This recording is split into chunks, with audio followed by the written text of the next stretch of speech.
नमस्कार, मैं हूं संजय शर्मा। आप देख रहे हैं 4 PM न्यूज नेटवर्क। गजब हाल चल रहा है। एक एक करके अगर घटनाओं को जोड़ेंगे तो आपको लगेगा कि कहां किन हालात में आप हैं। कितनी बुरी तरह से आपको बेवकूफ बनाया जा रहा है। तंत्र पूरा आपकी ऐसी तैसी करने में जुटा है। मेरठ का एक वाक्य है, महिला दरोगा जी थी, उनको गुस्सा आ गया, गाड़ी की जाम में फंस गई थी और सरेआम कह रही हैं तुम्हारे मुंह में मूत दूंगी। भाषा थोड़ी अशिष्ट है। दैनिक भास्कर के राजनीतिक संपादक केपी मलिक से मैंने इन भाषाओं को समझने की कोशिश करी कि इतना गुस्सा क्यों आ रहा है। उत्तराखंड में एक प्यारी सी बच्ची थी, अंकिता भंडारी। भाजपा नेताओं के सामने परोसने की बात सामने आई। बहुत हंगामा चल रहा है एक उत्तराखंड में। यह हंगामा थमने का नाम नहीं ले रहा है। एक हारे हुए विधायक को मुख्यमंत्री बनाने के परिणाम क्या होते हैं, उत्तराखंड भुगत रहा है। भारतीय जनता पार्टी की राजनीति में बहुत ट्विस्ट आ रहे हैं। भ्रष्टाचार का यह आलम है। अभी 4 दिन पहले प्रधानमंत्री जी जिस प्रेरणा स्थल का उद्घाटन करने गए, वहां 4 गुने बिल के घोटाले की खबर सामने आ रही है। 60 लाख का काम 2.25 करोड़ में, ऐसा भास्कर ने खबर छापी है। राजनीति में हो क्या रहा है, मलिक साहब से समझने चलते हैं। आपसे रिक्वेस्ट है 4 PM न्यूज नेटवर्क को सब्सक्राइब करिए, ज्वाइन करिए। चलते हैं मलिक साहब के पास। 4 PM न्यूज नेटवर्क में बहुत बहुत स्वागत है। केपी मलिक साहब, आपका हार्दिक अभिनंदन। जी धन्यवाद संजय जी। रणविजय सिंह जी हैं, बहुत बढ़िया पत्रकार हैं, मतलब नौजवान है। उसको देख के मुझे बड़ा अच्छा लगता है। बड़ा तीखी तीखी चुटीली भाषा में ट्वीट करता है। तो रणविजय ने एक ट्वीट किया है, उसकी इन्वर्टेड कॉमा में ट्वीट की शुरुआत है, मुंह में मूत दूंगी। यूपी पुलिस की महिला दरोगा ने कहा है मेरठ। मुझे ट्वीट इसलिए याद आया कि आप भी मेरठ के हैं, तो फिर मुझे लगा आपसे वही की बातें कर ली जाए। मेरठ में ट्रैफिक जाम में दरोगा जी की गाड़ी फंस गई, जिसके बाद उनका पारा हाई हो गया। पता नहीं लोगों को इतना गुस्सा क्यों आने लगा है, हर आदमी उभरने लगा है। इस ट्वीट में लिखा है कि यूपी सरकार से डिमांड है कि सार्वजनिक शौचालयों की संख्या बढ़ाई जाए। लोग इतने परेशान हैं कि मुंह में मूतने की बात कर रहे हैं। भाषा थोड़ी मेरी खराब है, लेकिन रणविजय ने ट्वीट किया है, एक्स पे लिखा है, तो मुझे लगा कि दर्शकों को यही बात समझ में आनी चाहिए। हुआ क्या था, एक बार समाजवादी पार्टी की सरकार थी। मैं 2 मिनट का किस्सा सुना दूं, बहुत मजेदार है। एक मिनिस्टर थे, अब नहीं रहे दुनिया में, तो इसलिए नाम लेना ठीक नहीं है। उन्होंने एक नौजवान को बड़ी गंदी गंदी गालियां दी। तो उसने कुछ लिख दिया था सोशल मीडिया पे। उस बेचारे नौजवान के फोन में रिकॉर्डर लगा हुआ, तो उसने कुछ पत्रकारों को डर के मारे भेज दी रिकॉर्डिंग कि ये जो है ये सुबह सुबह कहीं मेरे को मरवा ना दे। तो हमने सोचा अपनी टीम के संग कि इस खबर को छापा जाए। तो पहले तो हेडिंग लगाया कि मंत्री ने गाली बकी। तो मुझे लगा कि दर्शकों को लगेगा मंत्री तो गाली बकते ही रहते हैं, इसमें कोई क्या नई बात हो गई। तो मुझे लगा कि गालियां छाप दी जाए, नया प्रयोग किया जाए। तो मलिक साहब, वो मेरा अखबार इतना लाखों करोड़ों में वायरल हुआ, मैंने लिखा साले भो डैश डैश डैश तेरी माँ को।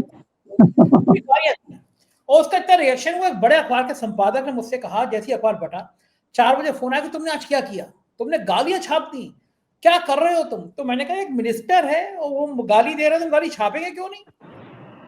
उसमें विवाद शुरू हुआ, बुरे लोग अखबार फेंक देंगे।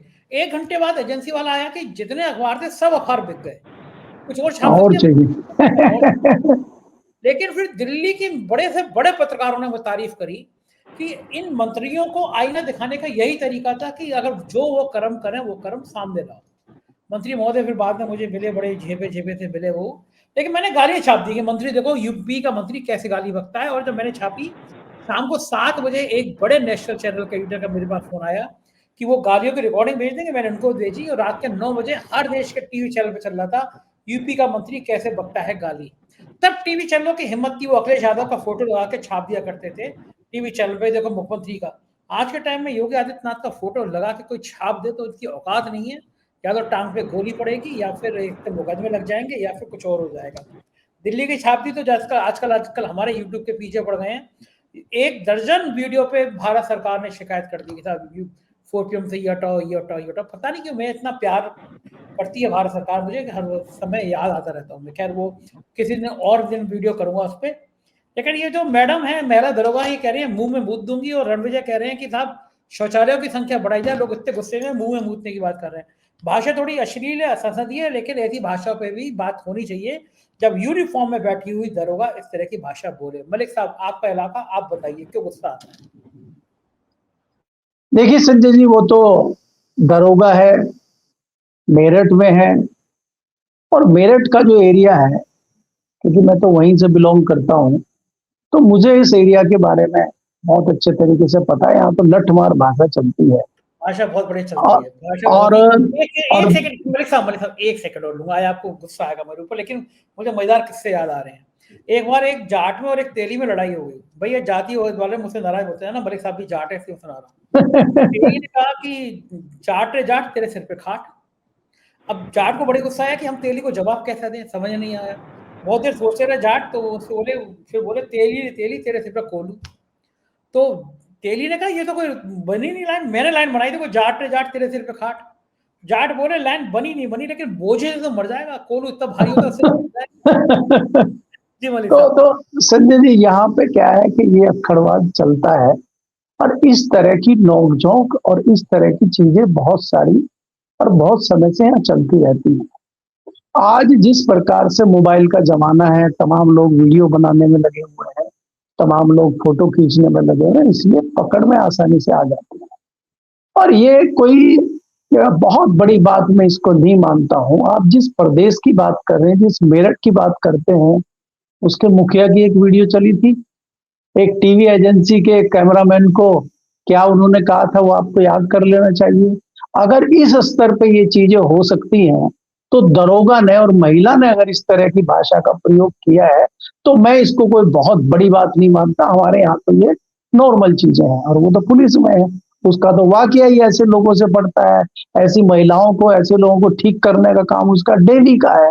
और हो सकता है वो सच में भी इस तरह की घटना को अंजाम देती हो। थाने में भी तो रहती है ना वो, और थाने में पकड़ के लाती है अपराधियों को। अपराधियों के साथ क्या पता है इस तरह की प्रवृत्ति करती हो। एक बात। दूसरी बात ये है संजय जी, अगर आप मेरठ को देखेंगे, जब हम थोड़ी चर्चा कर रहे हैं मेरठ की, तो कहानी ये भी हमारे पुरखे पूर्वज सुनाते रहे हैं कि मेरठ ऐसी जगह है, श्रवण कुमार को कहते हैं कि वो अपने माता पिता के लिए इतना जो है भक्त था, अपने माता पिता का, चारों धाम की यात्राएं उनको करा रहा था। और जब वो हरिद्वार से उनको मथुरा की तरफ ले जा रहा था, तो रास्ते में मेरठ कमिश्नरी पड़ी, और जब वो इस एरिया से मैं एंटर करके इसमें चल रहा था, तो उसने उन दोनों को नीचे रख दिया और पूछा कि भाई मैं तुम लोगों के लिए इतना कर रहा हूँ, तुमने मेरे लिए क्या किया, तुम मेरे लिए क्या करो, मैं नहीं लेके जा रहा तुम। तो वो समझदार थे, उनकी आंखें नहीं थी लेकिन समझदार थे, अनुभवी तो थे वो। तो उनके पिताजी ने पूछा, बेटा कोई बात नहीं, कर लेंगे, ये बताओ हम अभी कौन से एरिया में हैं? तो उसने कहा मेरठ कमिश्नरी में है, अभी हम लोग मेरठ के पास है। बोला कोई बात नहीं, थोड़ा क्रॉस कर ले, जरा गाजियाबाद वगैरह इंद्रप्रस्थ क्रॉस हो जाए, फिर हम बताएंगे आपको। तो जैसे ही वो सीमा क्रॉस किए, और फिर उसके पिताजी ने पूछा, हाँ भाई तू कुछ कह रहा था? और ना मैं तो कुछ भी नहीं कह रहा था। तो ये मेरठ का पानी ही ऐसा है, और मेरठ का क्षेत्र ही ऐसा है, इसलिए इसको बहुत ज्यादा रणविजय जी से कहिए कि इसको दिल पे ना लगाएं। और हमारे प्रधानमंत्री ने तो शुरू ही किया था शौचालयों से। अरे भाई शौचालय पूरे देश में, आप खाली मेरठ की बात करें, उन्होंने तो पूरे देश में शौचालय बना दिए। वो शौचालयों का पैसा कहाँ गया, वो शौचालय कहाँ चल रहे हैं, वो शौचालय किन स्थिति में है, वो कौन से कागजों पे शौचालय बने हैं, तो मुझे इससे याद आता है। खैर, दूसरी बात ये है संजय जी कि ये जो चल रहा है गाली गलौज का मामला, चीजों का मामला, आज कोई किसी की बात का कोई महत्व रह गया है क्या? जब सरकार के बड़े बड़े मंत्री, सरकार के प्रधानमंत्री, सरकार के जितने भी गृह मंत्री सब झूठ बोल रहे हैं। सुप्रीम कोर्ट के सामने आपके परम प्रिय ज्ञानेश कुमार जी ने झूठ बोल दिया कि हमने तो वो सॉफ्टवेयर ही बंद कर दिया जिससे हम सर की जांच कर रहे हैं। बाद में पता चला चुपचाप उसी सॉफ्टवेयर से आप कर रहे हैं। योगी जैसे लोग विरोध कर रहे हैं, भाई आपकी पार्टी के ही है वो कोई समाजवादी पार्टी के थोड़े ही है। अब बताइए, लगभग 3 करोड़ वोट कट गए, 2,90,00,000 वोट कट रहे हैं आपके उत्तर प्रदेश में, आपकी लखनऊ में मेरे ख्याल से 11 विधानसभा है, और 1.5 लाख के लगभग एक विधानसभा सीट पे एवरेज आ रहा है। गाजियाबाद में 1.25 लाख एक सीट पे एवरेज आ रहा है। तो इतने वोट कट रहे हैं एक विधानसभा सीट पे, ये कौन सा पैमाना है आपके पास वोट काटने का? आप तो कह रहे थे बीएलओ घर घर जाएगा। बताइए किसके घर बीएलओ आया, उसने क्या जांच करी? उसको खुद ही नहीं पता क्या सॉफ्टवेयर चल रहा है, क्या काम कर रहा है। तो इस तरह की चीजें देश में चल रही हैं। इसलिए दरोगा पे शुरू किया था आपने, दरोगा पे ही खत्म करता हूं कि दरोगा की गलती नहीं है। जब नीचे से ऊपर तक ही मामला बिगड़ा हुआ है, तो उसमें दरोगा ही क्या करेगी बेचारी। जी। बिल्कुल ठीक कह रहे हैं। मेरठ वाले मुझे बहुत पीटेंगे, मैं आ गया। मेरठ के लोग मुझे बड़ा प्यार करते हैं, वीडियो बहुत देखते हैं, लेकिन मेरठ वाले होते भी बहुत प्यारे हैं। वो बात तो खड़ी खड़ी खड़ी करेंगे, लेकिन प्यार भी खूब करते हैं। आप जैसे आप मुझे बहुत प्यार करते हैं, बड़े भाई जैसे आप मेरे हर समय खड़े रहते हैं, ऐसे ही मेरठ के लोग भी खड़े रहते हैं। बात थोड़ा मेरठ से आगे बढ़ जाऊंगा। एक हारे हुए नहीं, विधायक इसमें मेरठ का, इसमें संजय जी फिर मेरठ का जब आप इतनी बड़ी बात कह रहे हैं, एक और चीज इसमें जोड़ देते हैं। मोस्ट प्रोबेबली मेरठ में थोड़े अक्खड़ लोग रहते हैं, और जैसे ज्यादातर बहुतायत में जाट यहाँ गन्ने की खेती करते हैं, लेकिन दूसरे जो भी किसान हैं उसमें त्यागी भी हैं, राजपूत भी हैं, दूसरे लोग भी हैं, उनको भी वो व्यवहार उनका भी जाटों की तरह ही होता है। और ये इतने हार्ड होते हैं, बाहर से इतने गुस्से वाले होते हैं, इतने बदमिजाजी और बद जवानी होते हैं, लेकिन जैसा अगर आप हल्का सा इनसे प्यार से बोल दोगे तो आपके लिए जान लुटा देंगे। एक छोटा सा किस्सा सुना देता हूँ कि एक गन्ना किसान अपना ट्रैक्टर ट्रॉली में लाद के अपने गन्ने शुगर मिल में लेके जा रहा है, और किसी ने उसकी ट्रॉली से 2 गन्ने खींच लिए, तो वो उसको जब तक वो गन्ने छीन के पीट नहीं देगा उसको शांति नहीं मिलेगी। और अगर कोई खड़ा होकर कहे कि भाई साहब ये 2 गन्ने ले लूं क्या, बोलो 2 क्यों, 4 ले ले, क्या दिक्कत है इसमें।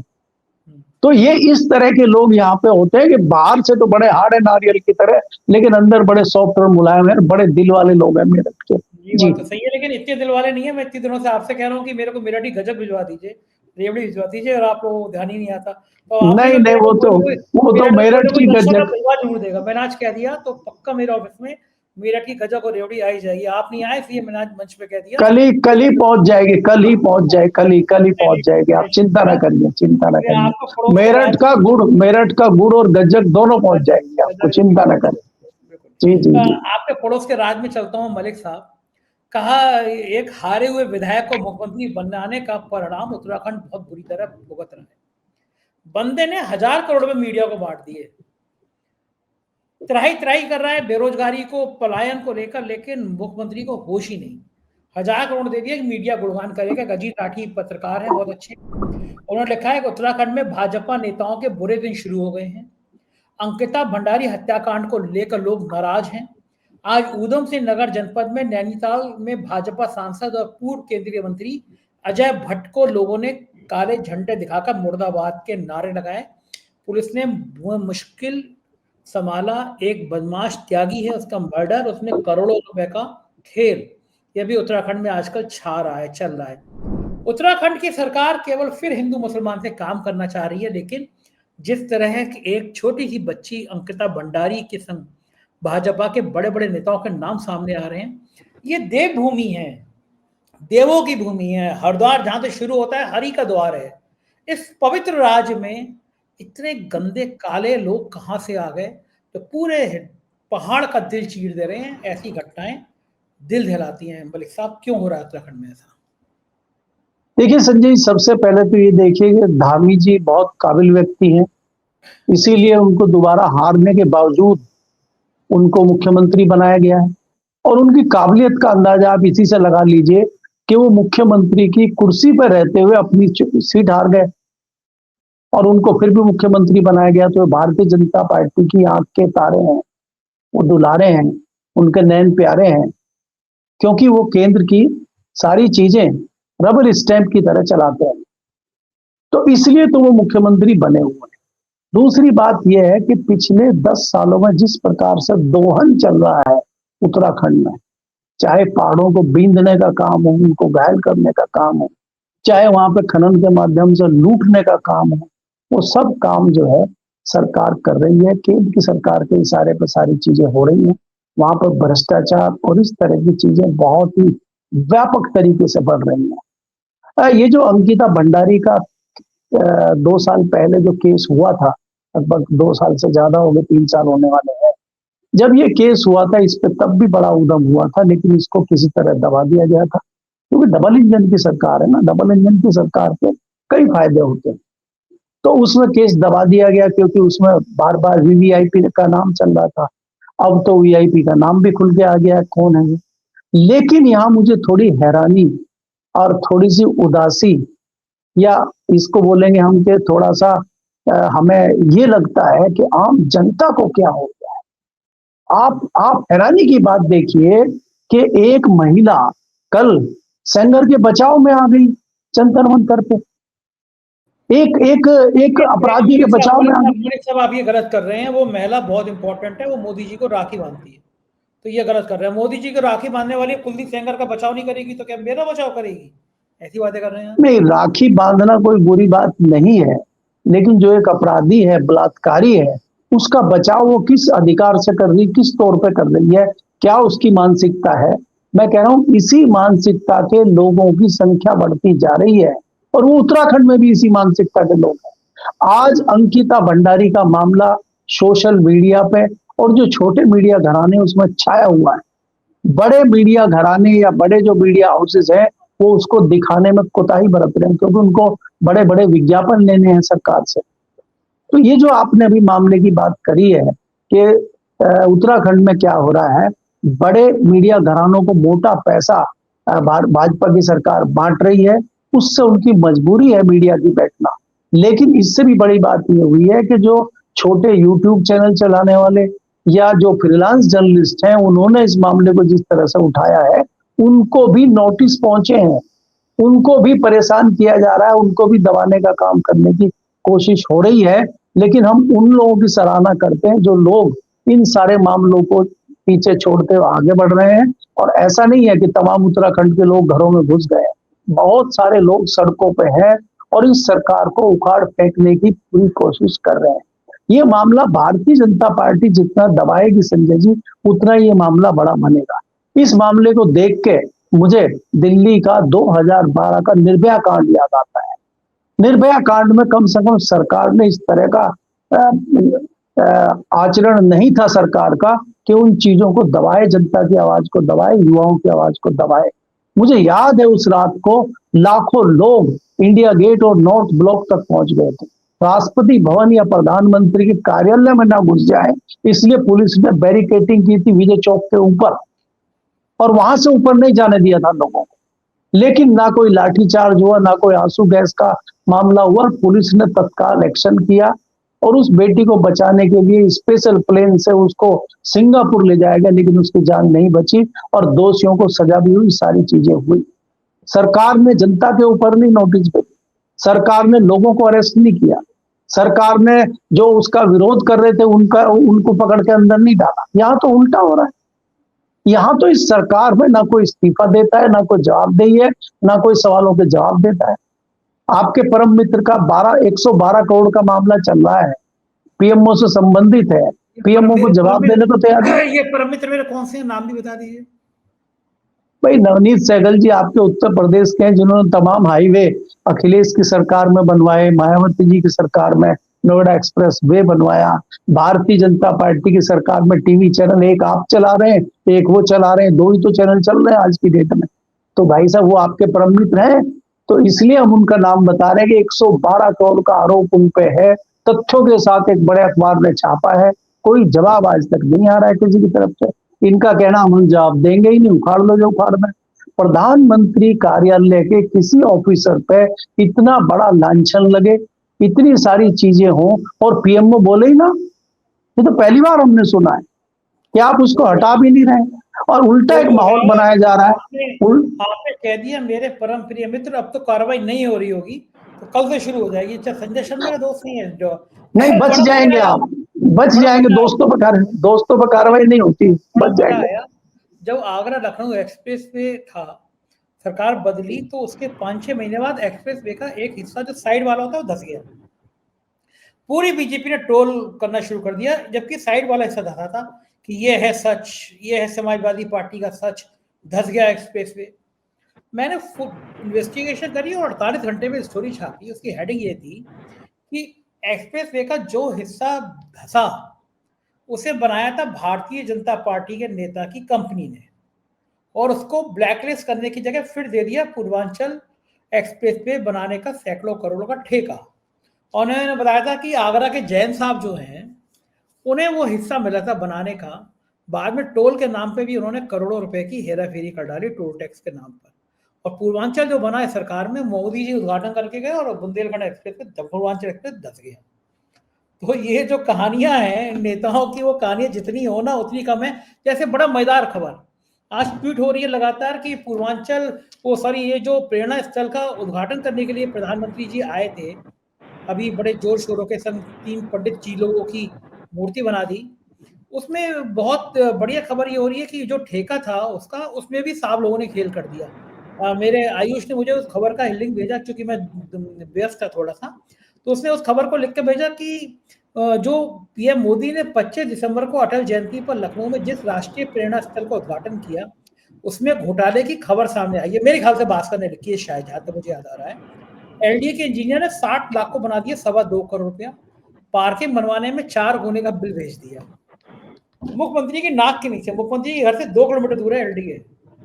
वहां पे अफसर 4 गुना रेट चल रहा है आजकल। अफसर भी 100-200 नहीं 400 करोड़ रुपए की रिश्वत मांगते हैं उत्तर प्रदेश में। रामराज कब के भी वाली सब ऐसे ही आता था। हमने जो रामराज की बातें सुनी है वो ऐसे ही आता था। लक्ष्मी जी मेहरबान होती है तो रामराज जा जाता है। संजय जी, देखिए, ये तो उसमें भास्कर डिजिटल ने खबर छापी है, मैंने भी देखी है। लेकिन इन खबरों के छापने न छापने से कोई फर्क नहीं पड़ रहा है। यहाँ तो ये तो बहुत सारी चीजें हैं। दिल्ली में ऐसे बहुत सारे मामले मेरे पास हैं। आप छापिए नहीं छापिए, उससे कोई फर्क नहीं पड़ रहा है। लगातार कई केंद्रीय मंत्रालयों के कागज भी हमारे पास हैं, तथ्य भी हैं, सब कुछ है। आप उनको छापे ना छापे, सरकार के ऊपर कोई फर्क नहीं पड़ रहा है। आपके उत्तर प्रदेश के हमारे कृषि सचिव हैं, 2 घोटाले पहले आ चुके हैं, मैंने उनको भी मेल किया है। इसके अलावा मैंने दूसरे विषय पे भी मेल किया है। कोई जवाब नहीं आता है, किसी ना सेक्रेटरी का आता है, ना किसी जॉइंट सेक्रेटरी का आता है, ना किसी डीजी का जवाब आता है। आप आरटीआई लगा लीजिए, आप अखबार में खबर छाप दीजिए, इनके कान पे जून नहीं रेंगती है। इनको ये लगता है कि हमने सब सेटिंग कर दी। तो इसलिए ये जो मामला है लखनऊ में छपने का, इससे कोई फर्क नहीं पड़ता। और ये तो 4 गुना बिल भेजा, यहाँ तो 10-10 गुने बिल भेज रहे हैं। यहाँ तो 10-10 गुना रकम जो है वसूल कर ली गई है। दिल्ली में कई मिनिस्ट्री में ऐसे खेल हैं कि प्रधानमंत्री का इवेंट हुआ और वहां पे 1.5 करोड़ का मामला था, 15 करोड़ रुपया ले लिया एजेंसी ने। ऐसे कई केस हैं, लेकिन उनकी जांच कौन करेगा? जांच भी आप ही करेंगे, कंपनी भी आप ही की है, फैसला भी आप ही करेंगे। आईएएस के रिश्तेदार की कंपनी है या नेता के रिश्तेदार की कंपनी है? तो मैं ही वो मुंसिफ हूं, और मैं ही दरोगा हूं, और मैं ही जज हूं। होगा क्या उसमें? रिजल्ट क्या है? तो संजय जी, ये सब चीजें तो बेमानी हो चुकी हैं। आज देखिए, इतनी सारी घटनाएं हो रही हैं, क्या विपक्ष की हिम्मत पड़ रही है कोई इस्तीफा मांगने की? आप मुझे बताइए कि दिल्ली में जो आतंकवादी घटना हुई थी, लाल किले पर जो बम विस्फोट हुआ था, आज तक कोई जवाब आया? किसी विपक्ष की हिम्मत हो रही? क्योंकि विपक्ष का नेता अगर कोई बोलेगा, उसी को देशद्रोही बता देंगे और शुरू हो जाएगा काम उसका। इसलिए कोई बोलता ही नहीं। हम जैसे, आप जैसे लोग बोल रहे हैं, गाहे बगाए कई सारी दिक्कतें आती हैं, जैसे आपके सामने आ रही, बाकी लोगों के सामने आ रही, इसलिए बोलना ही बंद कर दिया। अब तो कोई इस्तीफा ही नहीं मांगता, अब तो कोई इसको बहुत बड़ी बात मानता ही नहीं। दिल्ली में इलेक्शन हुआ था, भारतीय जनता पार्टी जीती, लगभग 1 साल होने वाला है। एक कहीं सड़क पे इन्होंने रोडी, बजरपुर, तारकोल नहीं डाला है। एक कोई इन्होंने नया काम नहीं किया है। पॉल्यूशन पिछले साल से डबल है इस बार, अभी भी है, आज भी है। हमें मजबूरी में इस बार प्यूरीफायर लेना पड़ा है। ये कह रहे हैं कुछ नहीं होगा, कुछ नहीं कर रहे हैं, कहीं पॉल्यूशन नहीं, कहीं कुछ नहीं हो रहा है। जहां पॉल्यूशन नापने के पैमाने लगे हुए उनके ऊपर फव्वारे लगा रखे हैं, वहां पानी छिड़का जा रहा है आसपास। तो क्या करेंगे आप इनका? गजब गजब सीन जी। है। अंधेर नगरी चौपट राजा, क्या कहा जाए इससे आगे। बहुत बहुत शुक्रिया मलिक साहब, बहुत बहुत शुक्रिया। ये थी केपी मलिक की पूरी बातचीत आपने सुनी। कैसे लगी बातचीत बताएगा जरूर। शुक्रिया, थैंक यू।